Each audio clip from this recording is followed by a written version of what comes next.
नमस्कार, खबरों की खबर में आपका स्वागत है। दिल्ली विधानसभा चुनाव में प्रचार के मात्र 2 दिन बचे हुए हैं और आम आदमी पार्टी के अंदर हड़कंप मचा हुआ है।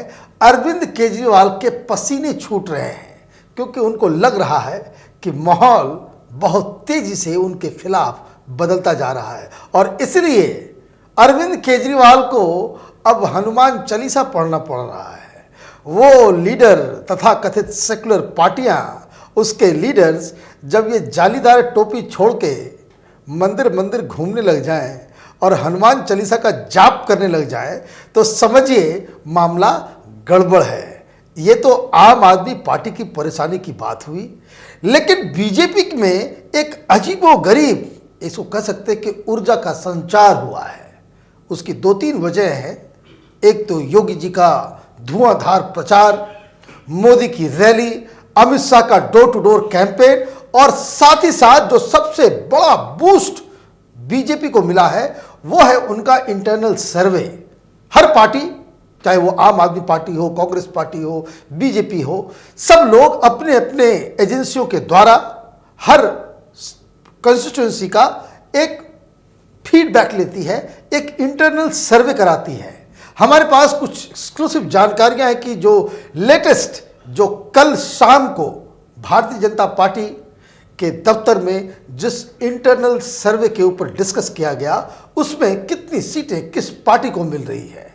इस इंटरनल सर्वे के मुताबिक बीजेपी को 36 से 40 सीटें आ रही हैं 70 में से, और आम आदमी पार्टी के पास 28 से 32 सीटें और कांग्रेस 2 से 4 सीट जीत सकती है। ये बीजेपी का इंटरनल सर्वे है।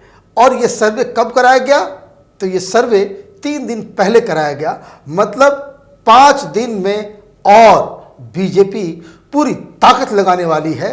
और इसलिए जो नई स्ट्रेटजी जो बनाई गई है बीजेपी के अंदर, वो हर बूथ के ऊपर कम से कम 10 कार्यकर्ताओं को लगाया जा रहा है, जो डोर टू डोर जाकर के लोगों को कन्विंस करेंगे कि ये जो आम आदमी पार्टी की सरकार है, ये अगर फिर से जीत जाती है तो ये एक तरीके से आप समझिए कि देशद्रोहियों की पार्टी जीत जाएगी, पाकिस्तान परस्त पार्टी जीत जाएगी, वो लोग जीत जाएंगे जो शाहीन बाग के साथ खड़े हैं। ये इनका मेन प्लैंक है। और आज जो बीजेपी की पार्लियामेंट्री पार्टी की जो मीटिंग हुई है, जिसमें सारे सांसद आए थे, उनमें यह कहा गया है कि इन सारे सांसद, चूंकि सत्र चल रहा है, सारे सांसद लोकसभा राज्यसभा के लोग वो बीजेपी के अभी दिल्ली के अंदर हैं, तो सबको ये दायित्व दिया गया है कि ये जो टोलियां बनी रही है कि बूथ बाय बूथ जो लोग ये डोर टू डोर जाने वाले हैं, इसमें एमपीज लोगों को भेजा जा रहा है। तो ये एक बड़ा कैंपेन, बड़ी पार्टी होने का फायदा बीजेपी को मिलने जा रहा है और उसी हिसाब से इतने ही एग्रेसिव होकर के ये लोग प्रचार करने वाले हैं। तो कहने का मतलब यह है कि बीजेपी ने बाकायदा एक स्ट्रेटजी के तहत अपनी जो पूरी प्लानिंग इन्होंने की थी कि जैसे जैसे वो वोटिंग का समय नज़दीक आता जाएगा, इनका कैंपेन जो है बिल्कुल पीक पे वो चला जाएगा। और दिल्ली में शायद इसीलिए ये बदलाव दिखने को मिल रहा है। साथ ही साथ ये तो मैंने बीजेपी कि एमपीज क्या करेंगे, बीजेपी का संगठन क्या करेगा, इसके बारे में मैंने बताया आपको। साथ ही साथ जो आरएसएस के जो काडर्स हैं, उनको भी इस पूरे मुहिम में लगाया गया है। दिल्ली के अंदर जितनी भी शाखाएं हैं, जितने भी आरएसएस के वर्कर्स हैं, वो घर घर जाकर के प्रचार करने वाले हैं।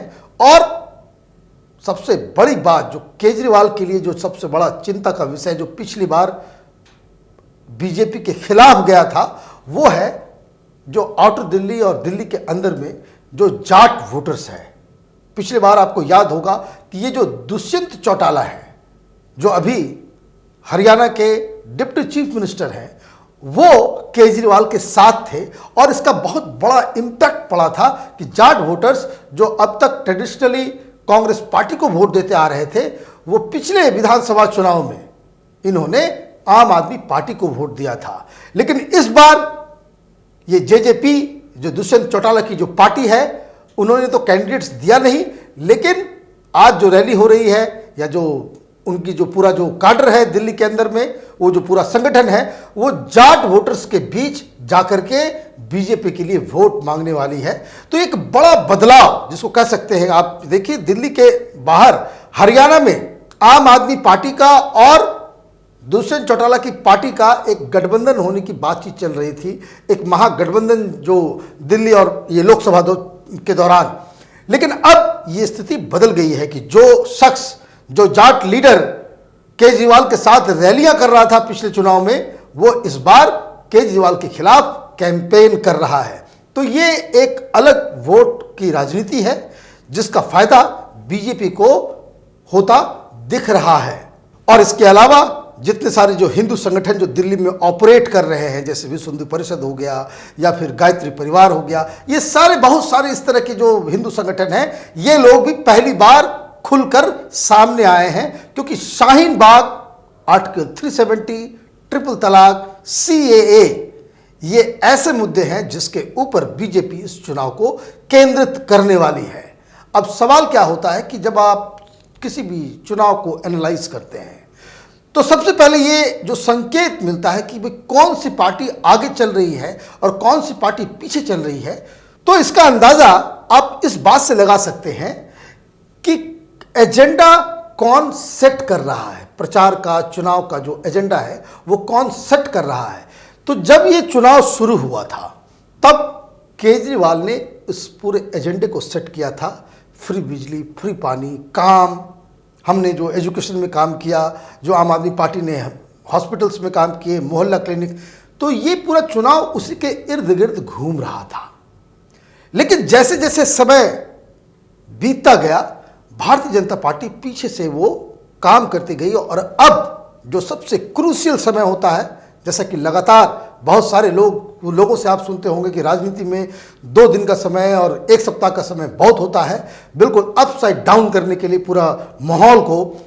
तो अब जो हो रहा है, अब एजेंडा बीजेपी सेट कर रही है और बीजेपी ने इस पूरे चुनाव को बहुत ही होशियारी से अपने प्रचार और प्रसार से इस पूरे चुनाव को Shaheen Bagh, CAA, article 370, surgical strike, triple तलाक, इन सारे मुद्दों के ऊपर केंद्रित कर दिया है। और ये हुआ कैसे है?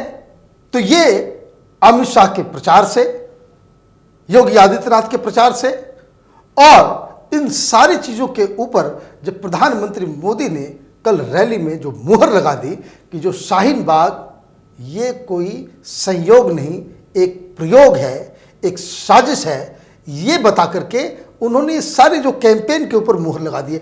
अब सवाल क्या उठ रहा है कि बहुत सारे लोगों को लगता है कि भाई बीजेपी पोलराइज कर रही है।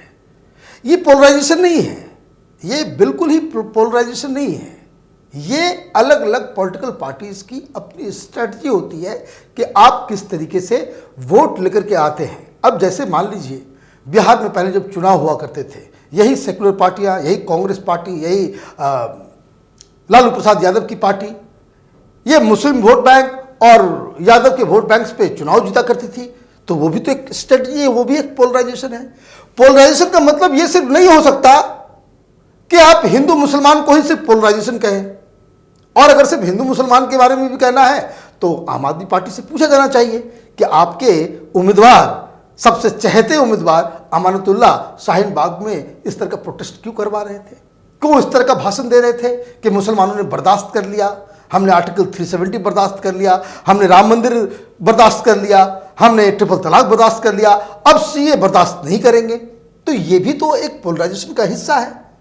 तो कहने का मतलब है कि ये जो पोलराइजेशन की जो पॉलिटिक्स है, इसमें कोई भी पॉलिटिकल पार्टी वो उसमें कोई धुली हुई नहीं है।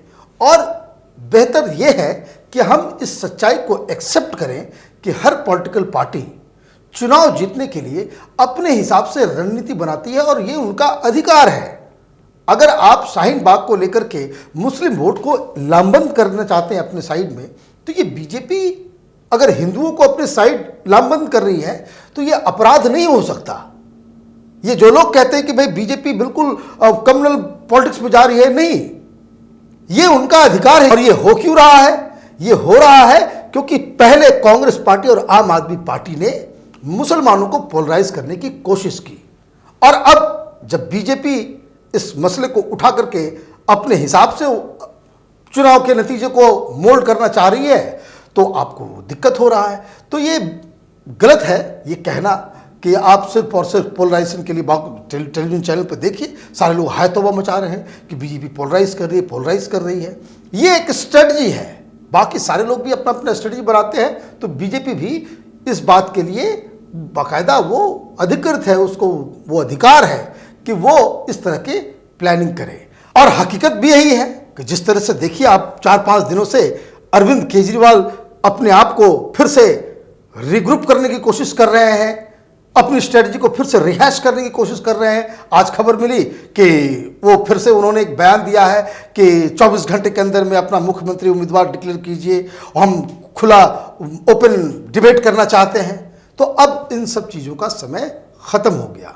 केजरीवाल के कैंपेन में एक प्राइमरी मिस्टेक हो चुका है, वो ये हो चुका है कि उन्होंने अपना जो पूरा जो कैंपेन डिज़ाइन किया था वो चुनाव से 2-3 सप्ताह पहले ही पीक पे पहुंच गया और उसके बाद इनका कैंपेन जो है वो ढलान की ओर बढ़ रहा है। कार्यकर्ता इनके सड़क पर नज़र नहीं आ रहे हैं, कार्यकर्ताओं को पूरे देश भर से बुलाया जा रहा है। आप टीवी चैनलों पे आप देखिए, इनके पास जो डिबेट के लिए भी आ रहे हैं वो महाराष्ट्र से लोग आ रहे हैं, उड़ीसा से लोग आ रहे हैं, असम से लोग आ रहे हैं, तो जहाँ तहाँ से इनका जो है पंजाब से लोग आ रहे हैं कार्यकर्ता, तो वो कैंपेन में जुटे हुए हैं। तो जो पिछली बार जो स्थिति थी अरविंद केजरीवाल की, जहाँ हर जगह आम आदमी पार्टी का कार्यकर्ता हर चौराहे पे, सड़क पे, कॉलोनीज में जो है वो नजर आते थे टोपी लगा के कैंपेन करते हुए, वो इस बार नजर नहीं आ रहा है। और इसलिए केजरीवाल की स्थिति अब डगमगाने लगी है।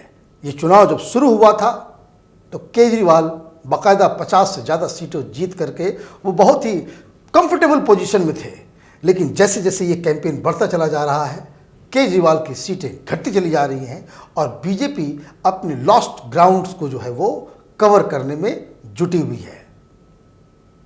2 दिन और कैंपेन चलेगा, उसके बाद वोटिंग होगी, एग्जिट पोल आएगा और फिर नतीजे आएंगे। तब तक हम दिल्ली चुनाव के ऊपर नज़र बनाए हुए हैं। आप देखते रहिए कैपिटल टीवी। हमारे वीडियोस को लाइक कीजिए, शेयर कीजिए और हमारे चैनल को सब्सक्राइब कीजिए। धन्यवाद।